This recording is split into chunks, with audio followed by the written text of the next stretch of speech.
sistema nervioso parasimpático. Yeah.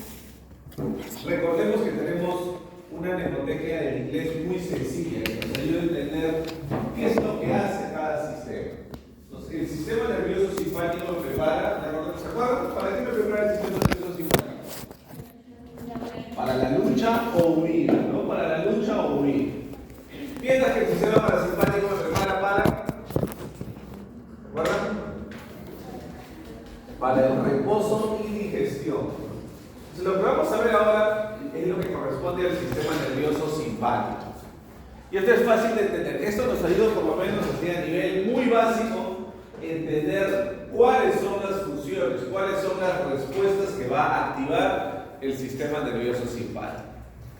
Por ejemplo, si el sistema nervioso simpático me prepara para la lucha o huida, ¿qué hará el sistema nervioso simpático, por ejemplo, sobre la función cardíaca?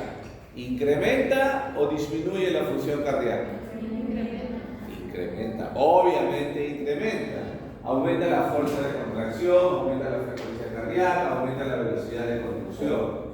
Si el sistema nervioso simpático me prepara para la lucha o para la huida, ¿qué hará, por ejemplo, sobre la función pupilar? ¿Midriasis o miosis? Midriasis, obviamente. Yo tengo que captar mejor el entorno en el cual me encuentro para poder luchar, para poder huir. ¿Qué hará, por ejemplo, sobre la función digestiva? Si me prepara para la lucha o para la huida, ¿incrementará la motilidad y el peristaltismo o más bien disminuirá la motilidad y el peristaltismo? Obviamente disminuye, ¿no? Nadie puede luchar o pelear, obviamente, si hay un peristaltismo aumentado, más bien tiene que disminuir el peristaltismo. Veamos entonces. Recordemos que el sistema nervioso simpático se conoce también como sistema tóraco-lumbar, ¿sí? Sistema tóraco-lumbar, porque sus fibras preganglionares parten del primer segmento torácico hasta el segundo o tercer segmento lumbar, ¿sí? Recordemos que en el sistema simpático, como vemos acá, la fibra preganglionar es una fibra muy corta, muy pequeña. Y la fibra postganglionar, la que va hasta el órgano inervado, es una fibra muy larga, ¿sí? Una fibra muy larga. Lo que les decíamos, en la pupila, por ejemplo, causa midriasis. En el corazón, aumenta las funciones básicas del corazón. A nivel del sistema respiratorio, a nivel del músculo liso bronquial, por ejemplo, ¿qué causará a nivel del músculo liso bronquial? Obviamente broncodilatación, porque necesitamos mayor ingreso de aire, que nuestro organismo pueda funcionar mejor. Entonces recordar que el neurotransmisor en la división simpática, el neurotransmisor postganglionar es la noradrenalina. Entonces esto es muy fácil de recordar porque todos los receptores adrenérgicos son acoplados a proteína G, todos sin excepción. Todos son acoplados a proteína G. Entonces tenemos lo siguiente, para recordar un poco la parte fisiológica. Yo voy a tener receptor alfa 1, receptor alfa 2, receptor beta 1, receptor beta 2 e incluso lo menos importante que es el beta 3. ¿Sí? A ver, ahí tenemos una mnemoteca también muy sencilla, ¿no? Muy sencilla. Si yo quiero recordar ¿qué tipo de proteína G utilizan estos receptores? Recordemos, todos los receptores adrenérgicos son acoplados a proteína G, todos sin excepción, tanto los alfa como los beta. Pero cada uno predominantemente usa un tipo de proteína G. Entonces, predominantemente, el alfa 1 utiliza la proteína GQ, el alfa 2 utiliza la proteína GI, predominantemente, porque también pueden ser otros, como vemos ahí. Pero predominantemente alfa 1 usa GQ, alfa 2 GI y todos los beta utilizan GX. Todos los beta utilizan GX. ¿Ok? A ver. Y esto es lo más fácil porque si entendemos esto va a ser más fácil entender lo demás. Si no entendemos esto, no vamos a entender lo que viene. A ver, ¿dónde se ubica principalmente el receptor alfa 1? ¿Dónde se ubica principalmente? Por ejemplo, muy bien, en músculo liso bronquial. La principal ubicación es músculo liso vascular primero, ¿ok? Músculo liso vascular. Ojo que también hay alfa 1 Pero la más importante es músculo liso vascular, músculo liso vascular. ¿Qué produce cuando la noradrenalina activa este receptor alfa-1 del músculo liso vascular? ¿Qué producirá? ¿Contracción o relajación del músculo liso vascular? Contracción, contrae el músculo liso vascular. Producirá vasoconstricción. Vasoconstricción. ¿Dónde más tenemos receptores alfa-1? En orden de importancia. Porque hemos visto ahí también en el corazón, en los bronquios, en el tracto digestivo, pero esos están en tercera, cuarta, quinta línea. ¿Qué otra ubicación del alfa-1 será muy importante? La pupila. ¿En qué parte de la pupila se encuentra? Muy bien, muy bien. El músculo radial de la pupila, muy bien. Se encuentra en el músculo radial de la pupila. Qué feo ahorita esa profesora, ¿no? Yo gritaré tan fuerte que se escucha hacia el otro salón. No creo. Yo hablo fuerte, pero no creo que mi voz en el otro salón. Eso que estas paredes tienen una manera de aislar. Si recordamos, solo para recordar, jóvenes, recordemos que acá tenemos la pupila. Imagínense, esta es la pupila. Yo tengo dos tipos de músculo, ¿no? Tengo un músculo, como su nombre indica, radial, que es como rayos que salen del centro, músculo radial. ¿Sí? Este músculo radial tiene predominantemente receptores alfa-1 adrenérgicos, predominantemente. ¿Qué pasa si yo contraigo el músculo liso radial? ¿Qué pasará con la pupila? ¿Se cierra o se abre? Se abre, se dilata la pupila. Por eso la respuesta que yo voy a encontrar, ¿cuál será? Litiasis. Aumento en el diámetro pupilar. Muy diferente a lo que veremos la próxima semana en la división parasimpática.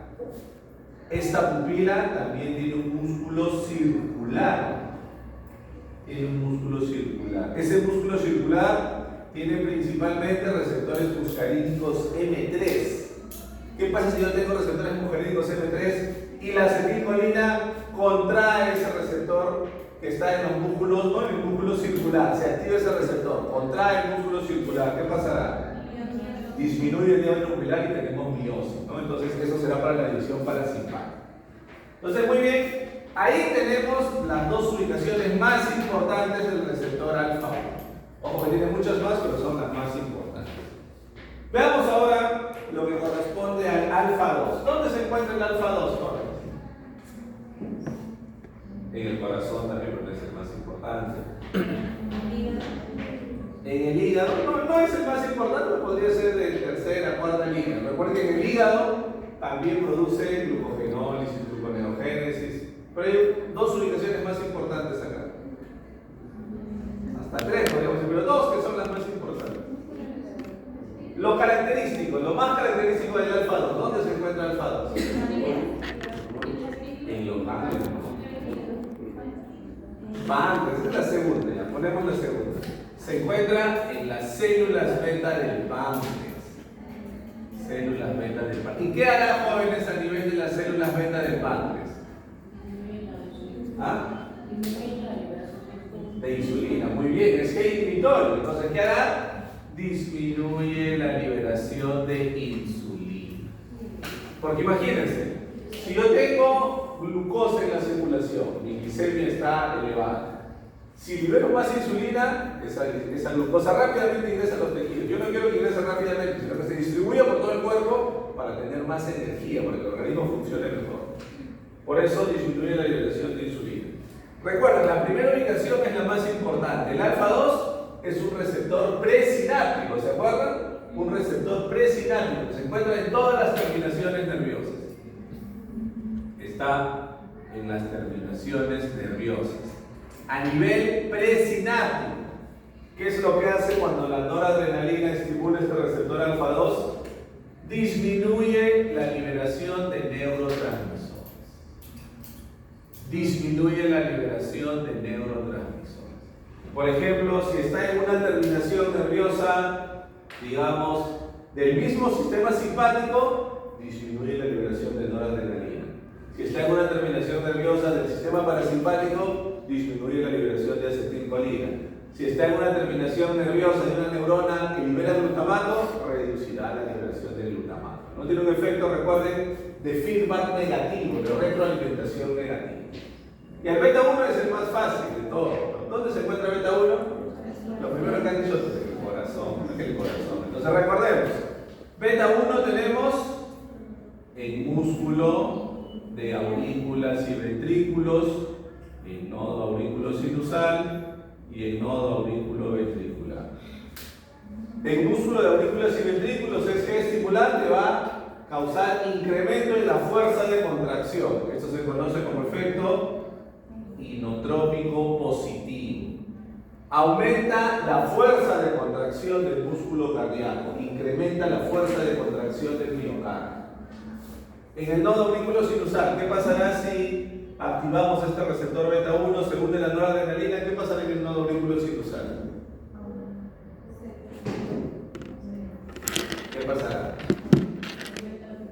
Aumenta la frecuencia cardíaca, lo que se conoce como efecto cronotrópico positivo. Aumenta la frecuencia cardíaca. Recordemos que la frecuencia cardíaca se regula a ese nivel, en el nodo aurículo sinusal. Y si estimulamos el que está en el nodo aurículo ventricular, causará efecto dromotrópico positivo. Entonces, estimula todas las funciones básicas del corazón. ¿Dónde tenemos beta 2, jóvenes? ¿Dónde tenemos receptores beta 2? Vale, con los intestinos, sí, pero todos en los intestinos, todos. En la realidad sí, pero hay unas ubicaciones predominantes, ¿no? Primero el músculo liso bronquial. Beta 2, ubicación predominante, músculo liso bronquial. ¿Y qué es lo que va a producir? En el músculo liso bronquial produce broncodilatación. Broncodilatación. Tenemos el receptor beta 2. ¿Dónde más tenemos receptor beta 2? Lo que han dicho más, ¿se acuerdan? Están pensando en el intestino. En el músculo liso del tracto gastrointestinal y del tracto genitourinario, en ambos lugares, ¿no? ¿Qué es lo que hace? Aumenta la motilidad, contrae el músculo liso y aumenta el peristaltismo. Aumenta la motilidad y aumenta el peristaltismo. También, por ejemplo, una ubicación ya terciaria realmente, por ejemplo, está en otros músculos lisos. Por ejemplo, el músculo liso vascular. ¿Qué va a causar el músculo liso vascular? Vasodilatación. Produce vasodilatación. Y en general también en otros músculos lisos. Por ejemplo, el músculo liso uterino. El músculo liso uterino produce relajación del músculo liso uterino, lo que se conoce como efecto tocolítico. ¿Sí? Cuando se habla de la actividad uterina hay dos posibilidades, ¿no? Hay un efecto que se llama oxitóxico, que es cuando se incrementa la contracción uterina, efecto oxitóxico. Y el otro efecto es cuando se relaja el músculo liso uterino, ese efecto se llama efecto tocolítico. Y el beta 3, que es el más sencillo de todos, el beta 3 se encuentra en los adipocitos y su activación va a producir lipólisis, ¿no? Liberación de energía, lipólisis. Entonces recordemos estas ubicaciones, esto es lo más importante. Alfa 1, el músculo lisovascular, el músculo radial de la pupila. Alfa 2 en las terminaciones nerviosas que han sido las betas del páncreas. Beta 1 en el corazón, beta 2 en una amplia gama de músculos lisos y beta 3 en los adipocitos. Si recordamos y entendemos esto, nos va a ser más sencillo ver lo que vamos a revisar ahora en relación a los fármacos que actúan sobre este tipo de receptores. Veamos entonces. Veamos primero los agonistas adrenérgicos. Serán aquellas moléculas que estimulen los receptores adrenérgicos. Pueden ser ligandos endógenos o pueden ser fármacos. Veamos primero algunos ligandos endógenos, ¿no? Primero tenemos a la adrenalina y la noradrenalina. Son catecolaminas, ligandos endógenos que nuestro propio organismo produce y que van a estimular de manera no selectiva a los receptores alfa y beta adrenérgicos. Con diferente nivel de intensidad estimulan alfa 1, alfa 2, beta 1, beta 2, beta 3. Son agonistas no selectivos. Agonistas no selectivos. A ver, aquí tenemos por ejemplo la adrenalina. La adrenalina para nosotros en odontología es muy importante porque va a ser el vasoconstrictor que más vamos a utilizar en la consulta odontológica. Normalmente cuando usemos un anestésico local vamos a usar lidocaína con adrenalina, o mepivacaína con adrenalina, o articaína con adrenalina. Entonces, para nosotros en odontología es muy importante porque es el vasoconstrictor que más utilizamos asociado a los anestésicos locales. ¿Qué es lo que tiene de bueno la adrenalina? Que es un vasoconstrictor compensado, equilibrado, que tiene un efecto bastante equilibrado, como podemos ver acá. ¿Por qué? Porque el 50% de su actividad la dirige hacia receptores alfa-adrenérgicos y el otro 50% de su actividad la dirige a receptores beta-adrenérgicos. Es bastante equilibrado, bastante compensado. Si yo me fijo solamente en lo que tiene que ver con los vasos sanguíneos a nivel vascular, cuando yo coloco, por ejemplo, a mi paciente lidocaína con adrenalina, la adrenalina localmente estimula receptores alfa 1. ¿Qué hace con los alfa 1 en el músculo liso vascular? Vasoconstricción. Localmente hace vasoconstricción. Pero cuando esa lidocaína con adrenalina va a la circulación y llega al resto del organismo, sistémicamente produce, ¿qué pasa con el receptor beta 2? Vasodilatación. Entonces tiene ese efecto equilibrado, compensado. Por un lado produce 50% vasoconstricción y por otro lado produce vasodilatación.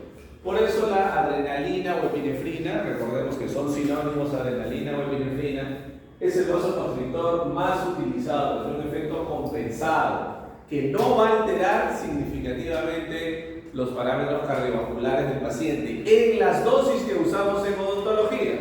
En las dosis que usamos en odontología, que vamos a ver luego, son cantidades muy pequeñas, 18 microgramos, 22.5 microgramos, no modifica significativamente la función cardíaca.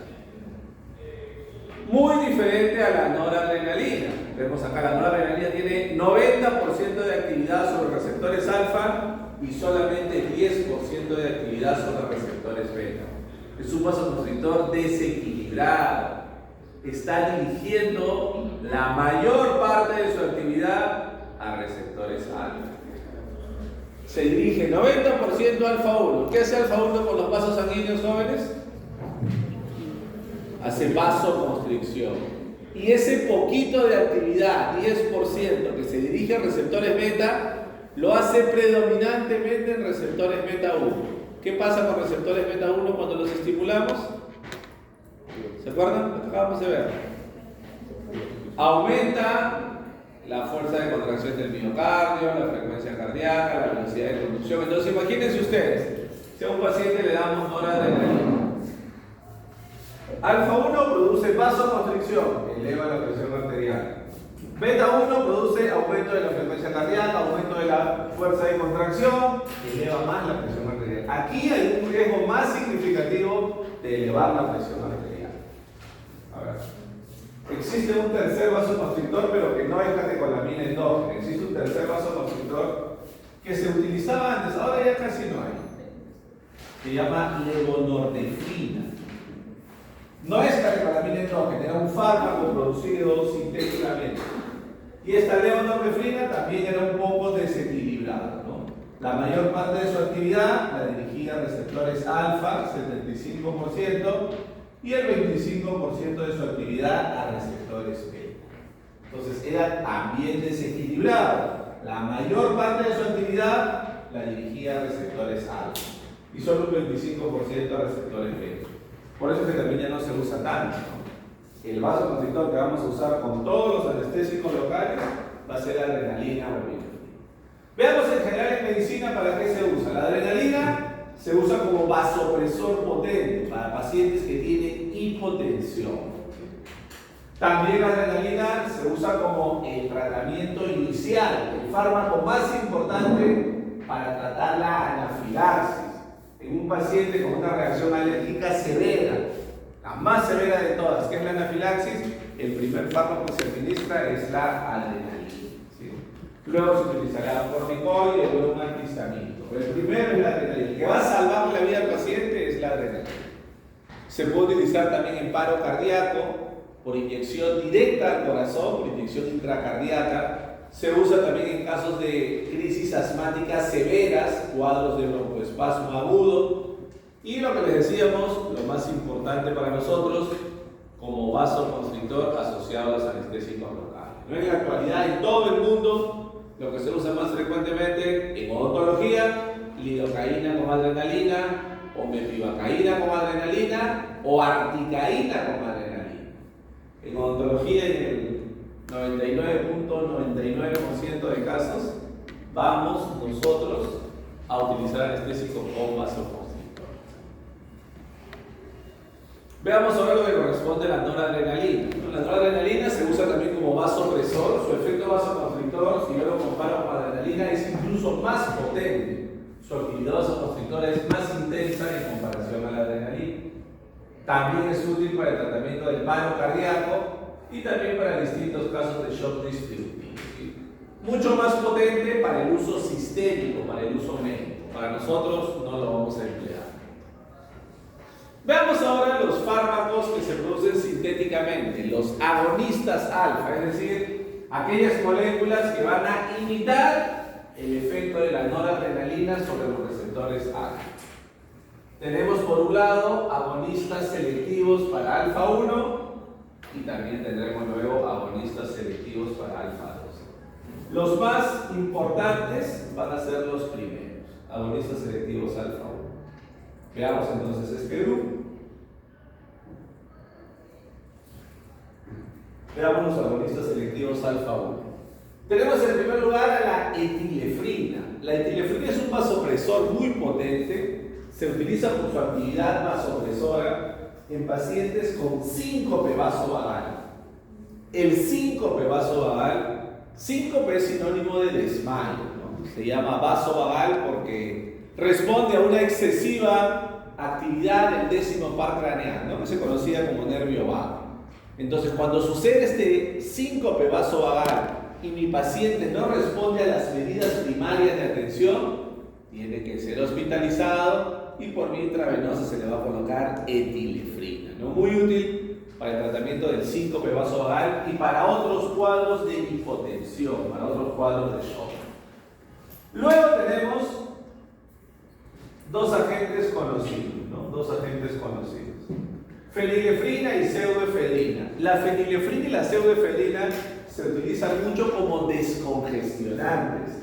En el mercado tenemos muchos productos que se usan para el tratamiento de los síntomas del resfrío común. ¿Qué producto conocen jóvenes, por ejemplo, que se usa para el tratamiento de un resfrío común? Nombres comerciales. Panadol. Panadol solo no, Panadol antigripal. Porque Panadol solo es paracetamol, ¿no? Panadol antigripal sí, por ejemplo, Panadol antigripal. ¿Qué más? ¿Qué otros productos conocen? Hay productos con nombres ridículos, ¿no? Chao, por ejemplo. Chao. Nastisol, ¿han visto Nastisol también? Normalmente estos productos, ¿qué combinan? Combinan un antihistamínico, que puede ser clorfeniramina o cetiricina, con un descongestionante. Normalmente estos productos antigripales combinan eso, un antihistamínico más un descongestionante. A veces también le agregan paracetamol para el tratamiento de la fiebre, o a veces incluso algún antitusígeno, ¿sí?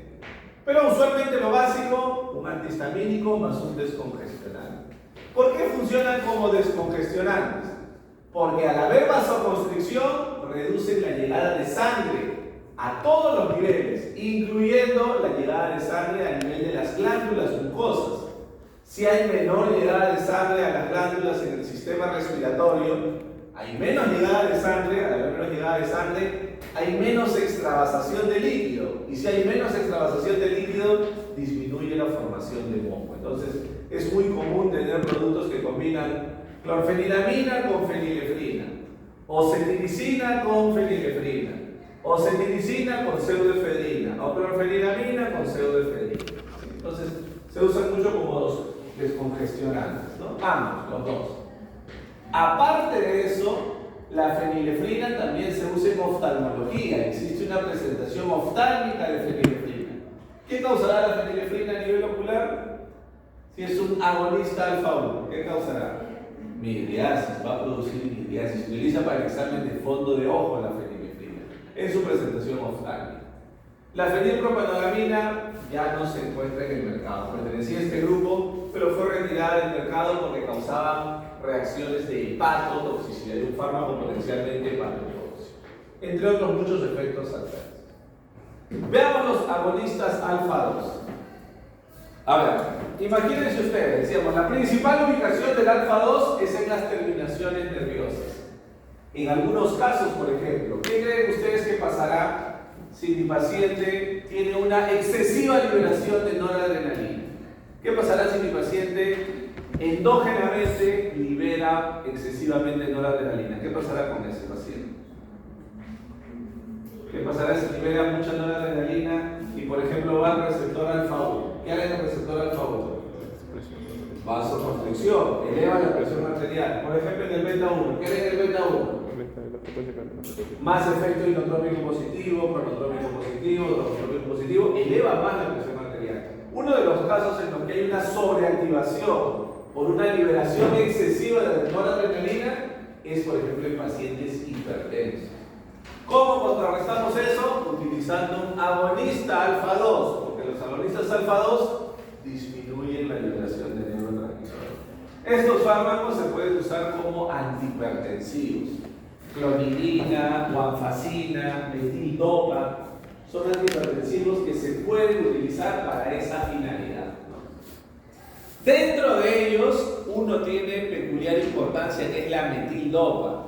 La metildopa es la primera elección para la preeclampsia, ¿no? Recordemos, la preeclampsia es la hipertensión inducida por el embarazo.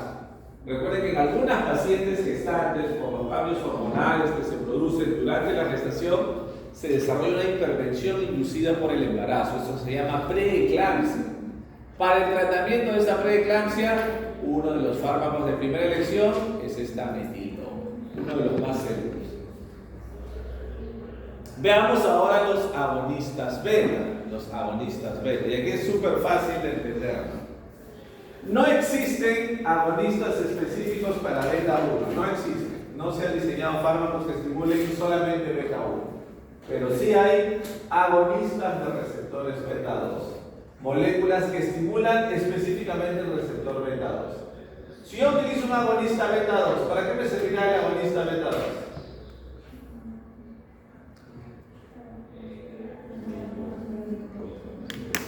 ¿Qué producirá el agonista beta 2? Que imita la acción del receptor beta 2. Broncolilatación. ¿Para qué tipo de paciente me servirá entonces? Por ejemplo, para pacientes con asma. Entonces, tenemos un grupo grande de agonistas beta 2, ¿no? Para hacer una pequeña clasificación de estos agonistas beta 2. Los agonistas beta 2 pueden ser de acción corta o de acción prolongada.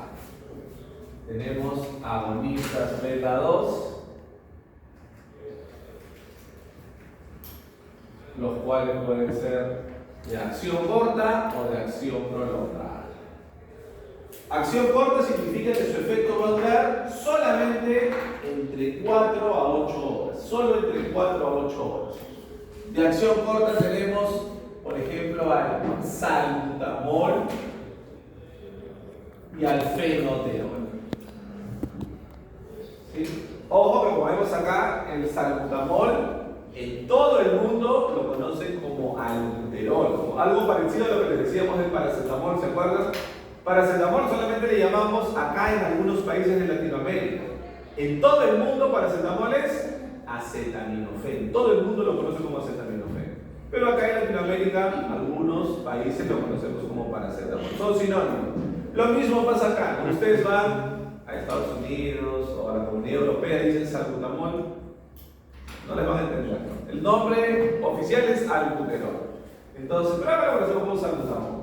Son agonistas de acción corta, un tiempo corto, ¿no? Usualmente 4, máximo 8 horas. Y tenemos los de acción prolongada que van de 8 a 12 horas. Y acá tenemos, por ejemplo, salmeterol y formoterol. Ambos se pueden usar por vía inhalatoria. Estos fármacos se prefiere que se utilicen por vía inhalatoria para que su efecto se restrinja más al tracto digestivo. Se usan por vía inhalatoria. Existe también, por ejemplo, salbutamol para vía oral, pero ya casi no se utiliza. Lo preferible por vía inhalatoria. Esto se utiliza primariamente para el tratamiento del asma. Pero si yo tengo un paciente con asma leve, intermitente, que tiene crisis muy esporádicamente, una vez cada 3, 4 meses, cada vez que hace mucho frío, 1 o 2 crisis al año, ¿qué tipo de agonistas utilizaré? ¿De acción corta o de acción prolongada? Obviamente de acción corta, solamente para ese momento en el que presenta la crisis. Pero si tenemos un paciente asmático que tiene crisis de forma recurrente, que tiene crisis cada 15 días o 2, 3 veces al mes, necesita usar una medicación crónica todos los días, ¿qué nos conviene para él? Un agonista de acción prolongada. Entonces, esa es una diferencia importante, ¿no? Aquí están todos, los de acción corta y los de acción prolongada. ¿Sí? Los de acción corta y los de acción prolongada. ¿Cómo?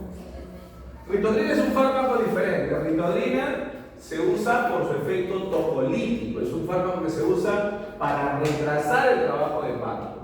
No tiene selectividad por vías respiratorias, como si lo tiene el salbutamol, formoterol, salmeterol. Sino la ritodrina tiene más selectividad por el músculo liso uterino. Se utiliza como tocolítico. ¿Sí? Acá para recordar un poco la ubicación que ya hemos visto. Pasemos ahora, jóvenes, a ver lo que corresponde a los antagonistas. ¿Qué podemos decir de los antagonistas de receptores alfa?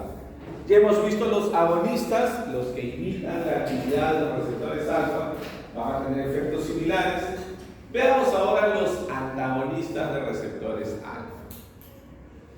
Tenemos los antagonistas alfa 1 y los antagonistas alfa 2. A ver.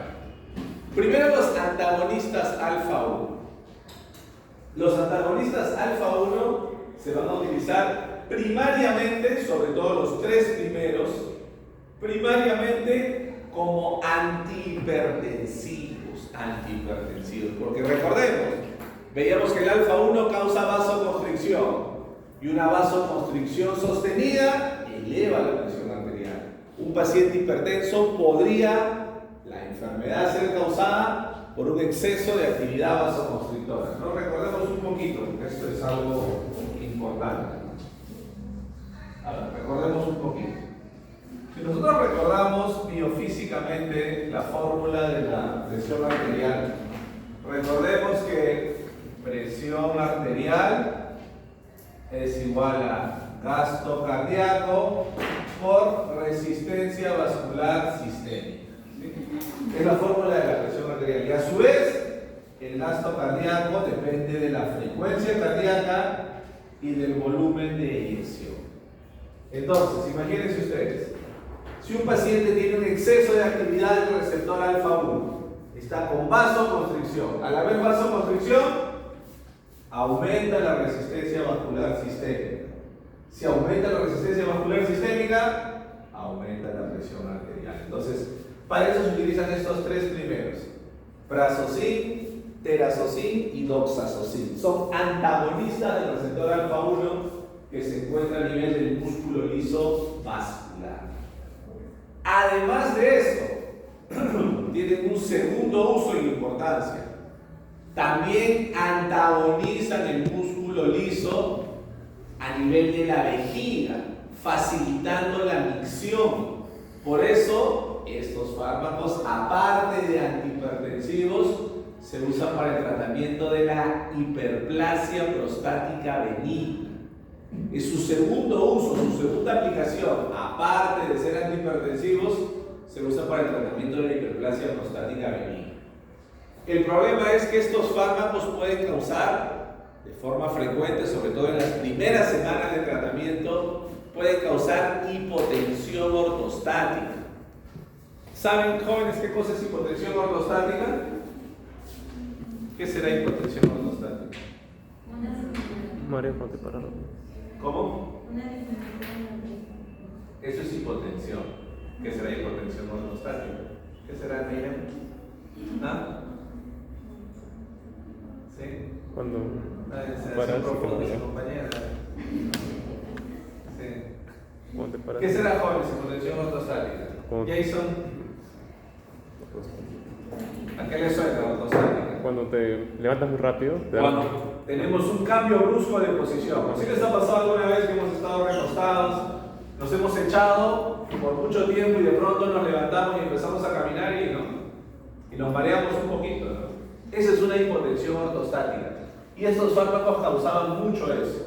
Eran útiles como antihipertensivos y también para la hiperplasia prostática benigna, pero tenían ese problema que causaban alta frecuencia de hipotensión ortostática. Para eso se crearon fármacos nuevos que solamente funcionen para la hiperplasia prostática benigna. Y tenemos estos dos, tamsulosina y alfusosina. Siendo el más utilizado, tamsulosina, ¿no? Así como nosotros, de forma muy general, por poner una analogía, así como nosotros pensamos en fiebre, ¿qué es lo primero que se usa para la fiebre? Paracetamol, ¿no? Entonces, igual, hiperplasia prostática benigna, lo primero que se usa es tamsulosina, ¿no? Tamsulosina. Veamos los agonistas alfa 2. Los antagonistas alfa 2. En los antagonistas alfa 2, resaltar que estos no tienen valor terapéutico, no tienen uso terapéutico. Tenemos solamente un representante que es la yoimbina. La yoimbina era un fármaco que se usaba hace muchísimos años, hablamos hace 40 o 50 años, como parte del tratamiento, como una alternativa terapéutica para la disfunción eréctil. Pero ya no se utiliza, hace más de 30 años se han descubierto otros fármacos que son más efectivos para la disfunción eréctil. Ya no se utiliza yoimbina. El riesgo que tenía la yoimbina es que al antagonizar el alfa 2, imagínense, yo antagonizo el alfa 2, lo que hacía el alfa 2 era reducir la liberación de neurotransmisores. ¿Qué pasa si yo antagonizo el alfa 2? ¿Qué pasará con los neurotransmisores? Lo contrario, aumenta la liberación de neurotransmisores y se estimulaba de forma excesiva el receptor alfa 1 y beta 1. Un efecto adverso de la yoimbina era taquicardia, hipertensión, arritmias, anginas, ¿no? Entonces era muy peligroso, ya no se usa, no tiene valor terapéutico, solo como interés histórico. Y finalmente, jóvenes, los antagonistas beta, los antagonistas de receptores beta. Aquí tenemos un primer grupo que son antagonistas no selectivos. ¿Qué significa antagonistas no selectivos? Que bloquean receptor beta 1 y beta 2. Bloquean receptor beta 1 y beta 2. Y tenemos todos estos fármacos: propanolol, nadolol, timolol, labetalol, carvedilol, los más conocidos, ¿no? Siendo el más representativo del grupo el propanolol. A ver, imagínense ustedes, propanolol. ¿Para qué es útil el propanolol? ¿En qué pacientes creen ustedes, jóvenes, en qué pacientes creen ustedes que podría haber una sobreactividad del receptor beta 1? ¿En qué enfermedad habrá un efecto inotrópico exagerado, un efecto cronotrópico muy intenso y también un efecto dromotrópico muy intenso? ¿En qué enfermedad creen ustedes que el corazón latirá muy rápido, latirá con mucha fuerza, con una velocidad de conducción un poco desordenada? Por ejemplo, en las arritmias, en la hipertensión arterial, en la angina. Entonces, todos estos fármacos son antiarrítmicos, antihipertensivos, antianginosos, ¿sí? Porque bloquean a los receptores beta 1 y beta 2. Son antihipertensivos, antiarrítmicos y antianginosos, ¿sí? Propanolol mucho tiempo se utilizaba como antihipertensivo, antiarrítmico e incluso como antianginoso. ¿sí? Pero tienen un problema.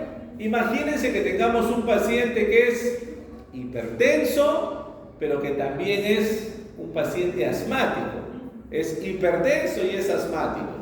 Yo bloqueo beta 1, excelente. Al bloquear beta 1, disminuyo todas estas funciones, regulo la presión arterial. Pero ¿qué pasa si bloqueo el receptor beta 2, jóvenes? ¿Qué pasa si bloqueo el beta 2? ¿Qué voy a tener si bloqueo el receptor beta 2? ¿Qué efecto voy a tener si bloqueo el receptor beta 2? Broncoconstricción, porque sería perjudicial para cualquier paciente, mucho más para un paciente asmático. Entonces, estos fármacos son peligrosos para pacientes que tienen problemas respiratorios. Pueden aliviar la hipertensión arterial, las arritmias, la angina, pero son peligrosos para pacientes que tienen alguna enfermedad respiratoria. De aquí solo una pequeña excepción. De aquí solamente una pequeña excepción. El timolol se usa como tratamiento del glaucoma. Existe una presentación oftálmica de timolol, una presentación en gotas oftálmicas que se usa para reducir la presión intraocular. ¿Sí? Es la única excepción, pero pertenece a este mismo grupo. Entonces, obviamente, si es peligroso que bloquee los dos tipos de receptores, los fármacos que más se usan en la actualidad son los antagonistas beta 1 selectivos, conocidos también como antagonistas cardioselectivos. Porque bloquean de manera prioritaria, de manera principal, de manera selectiva a los beta 1 que están en el corazón. Y aquí tenemos el más representativo, el atenolol.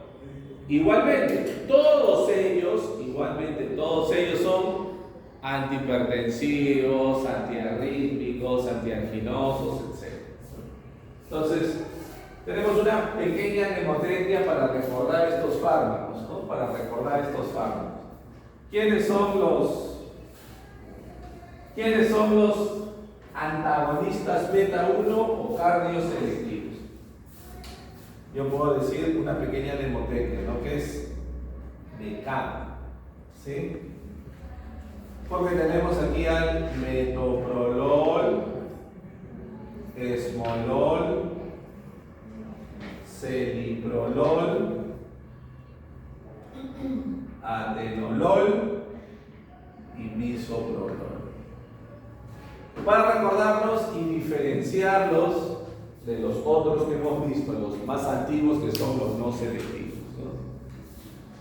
Así como comentábamos, jóvenes, la semana pasada con benzodiazepinas, que todas las benzodiazepinas tienen los 6 efectos, ¿se acuerdan? Ansiolítico, sedante, amnésico, hipnótico, relajante muscular y anticonvulsivante, pero destacan los efectos específicos para algunas de ellas.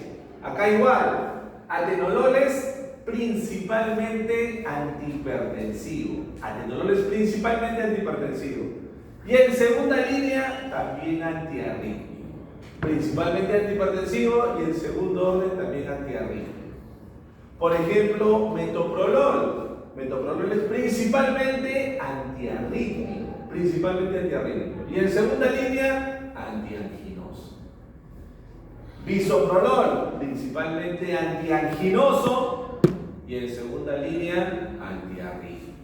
¿Sí? Entonces, los más importantes, el más representativo, atenolol, luego metoprolol y luego bisoprolol, ¿no? Recordemos, para atenolol, primer lugar, acción antihipertensiva. Segundo lugar, acción antiarrítmica. Para metoprolol, primer lugar, acción antiarrítmica. Segundo lugar, acción antianginosa. Y para bisoprolol, primer lugar, acción antianginosa. Segundo lugar, acción antiarrítmica. Los tres más representativos de este grupo. Muy bien, como vemos, jóvenes, son varios fármacos que aprender y hay otros muchos más en la parte parasimpático, pero si recordamos lo que es la ubicación de receptores, es más fácil en nuestra mente entender cómo funcionan los agonistas o antagonistas. Muy bien, exactamente tenemos 15 minutos y nos vemos, jóvenes, en la práctica. Sí, en 15 minutos nos vemos en la práctica.